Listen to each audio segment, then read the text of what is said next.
बिस्मिल्लाहिर्रहमानिर्रहीम। मोहतरम ख़वातीन और हज़रात, डॉक्टर आसिफ इजहार आपके साथ। आज बात करते हैं जनाब, जो साशे वगैरह मिलते हैं या आपने प्रीबायोटिक्स और प्रोबायोटिक्स का जिक्र आप सुनते होंगे, गट का जो नॉर्मल बैक्टीरियम फ्लोरा है उसका आप जिक्र सुनते होंगे कि गट में यानी हमारे इंटेस्टाइन्स में मुख्तलिफ किस्म के फ्रेंडली बैक्टीरिया पाए जाते हैं जो कि आपकी सेहत के लिए, खुसूसन आपके हाजमे के लिए इंतहाई ज़रूरी होते हैं। और ये न सिर्फ ये कि एक्यूट डायरिया में इस्तेमाल होते हैं, बल्कि मुख्तलिफ किस्म की ऐसी चीज़ें हैं कि खुदा न खास्ता किसी को डायरिया हो गया है, फूड पॉइजनिंग हो गई है, या क्रॉनिक डायरिया है, या IBS है, या सेहत के हवाले से खुसूसन जो आपका इंटेस्टाइनल प्रॉब्लम्स होती हैं जिस तरह IBS वगैरह, या फिर और ऐसी चीज़ें कि आपका क्रॉनिक डायरिया है, आपका पेट जो है गैस की प्रोडक्शन ज़्यादा है, आपके हाजमे के मसाइल हैं, तो उन चीज़ों को टैकल करने के लिए, या फिर आपके पेट में इन्फेक्शंस बार बार होते हैं, आपका पेट बार बार ख़राब होता है, आपको हाजमे के मसाइल से दो चार होना पड़ता है, तो इस सिलसिले में मुख्तलिफ किस्म की एंटीबायोटिक्स की बम्बार्डमेंट कर दी जाती है।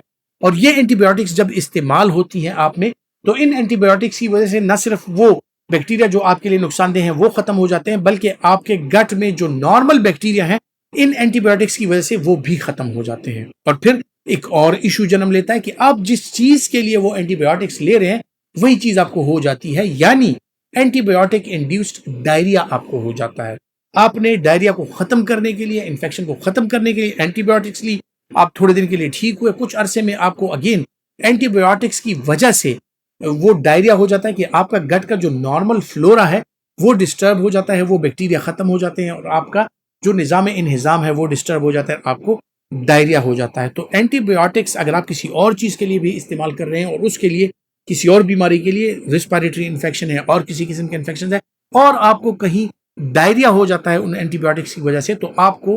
प्रोबायोटिक साशे दिए जाते हैं कि जिनमें मुख्तलिफ किस्म का जो गट बैक्टीरिया होता है उनकी स्ट्रेन्स होती हैं और वो बैक्टीरिया आपके गट में इंट्रोड्यूस किया जाता है, और इसकी वजह से उस बैक्टीरिया की ग्रोथ आपके गट में बढ़ जाती है, फ्रेंडली बैक्टीरिया की ग्रोथ बढ़ जाती है और आप डायरिया का शिकार नहीं रहते। आप गैस की जो शिकायत होती हैं या हाजमे के हवाले से जो शिकायत होती हैं या एंटीबायोटिक्स की वजह से जो डायरिया आपको हो जाता है उससे इंप्रूवमेंट आ जाती है। गट केयर के नाम से साशे अवेलेबल हैं कि जिसमें क्लोस्ट्रिडियम ब्यूटेरिकम पाया जाता है और साथ ही साथ इसमें बाइफिडोबैक्टीरियम पाया जाता है। अब ये दो स्ट्रेन्स हैं जो कि आपके गट में नॉर्मली पाए जाते हैं और ये फ्रेंडली बैक्टीरिया हैं कि जो कि आपके गट को रेगुलेट करती हैं। ये बैक्टीरिया, इनसे डिफरेंट चीज़ें रिलीज होती हैं, डिफरेंट सब्सटेंसेस रिलीज होती हैं, डिफरेंट केमिकल्स रिलीज होते हैं जो कि आपके इंटेस्टाइनल सेल्स जो है, इंटेस्टाइन के खुलिये जो हैं उनको सेहतमंद रखता है, और इसी वजह से आपके इंटेस्टाइन में जो डाइजेस्टिव जूसेस आती हैं या जो डाइजेस्टिव एंजाइम्स आते हैं उनकी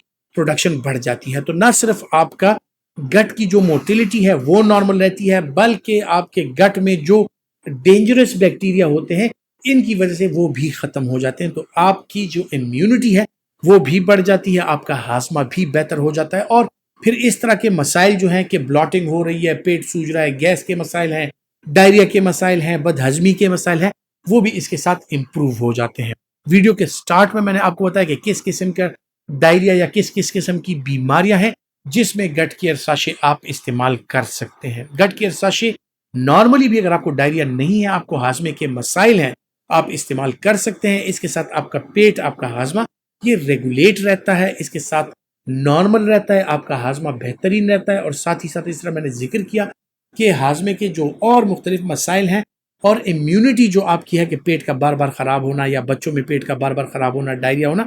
उससे आपको निजात मिल जाती है। इसका इस्तेमाल जो है इंतहाई आसान है, इजी टू यूज़ है। आप ये साशे खोल कर आप इसको पानी में मिला के ले सकते हैं, आप इसको दही में मिला के ले सकते हैं, किसी भी चीज़ के साथ आप इसको ले सकते हैं। लेकिन एक बात का ख्याल रखना है कि ये साशे अगर आपके पास घर में स्टोर हो तो चूंकि